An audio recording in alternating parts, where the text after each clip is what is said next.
On Sunday, we celebrated Mother's Day, and as a mother, I will be the first to celebrate with those who have sacrificed everything for the well-being of their children. I have nothing, but I have everything because I gave everything for the well-being of my child, like my mother before me.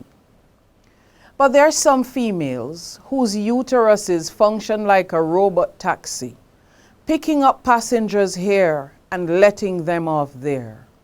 These offspring become part of this country's parasitic network, this growing society of mendicants who are in your face, everywhere, begging, begging, begging.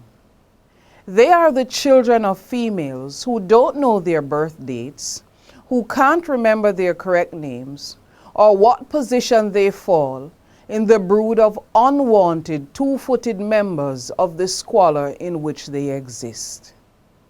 Somewhere in this mess, there are individuals who believe that politicians should tell them to stop having children they can't afford. This is a society that vilifies politicians, but in this case, politicians' voice is the voice that should tell individuals not to have children. This is rubbish. We must not celebrate the kind of depravity that sees a grandmother being a silent witness to the rape of her grandchildren by their uncle and the children being infected with HIV. Some of these rapes lead to children. The grandmother is no better than the rapist. We must not celebrate females who know their husbands and boyfriends are abusing their children and stepchildren. The females who say it's just a little sex when their children are hurting, mauled and scarred from physical and sexual abuse. There should be no surprise, because much of the dysfunction in our society is because of the neglect by the children by females.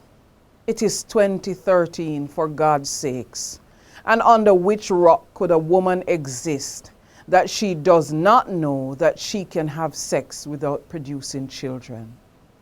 Almost everyone in every bush has a cell phone. Why can't these phones be the platform for messages on contraceptives?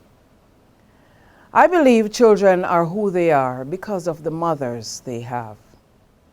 I believe that some females should be forcibly stopped from having children they cannot feed.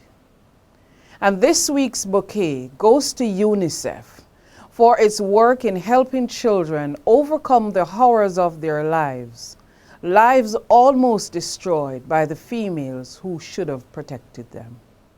And the bin goes to the Jamaican females who are producing a new batch of criminals year after year just because they have a functioning uterus.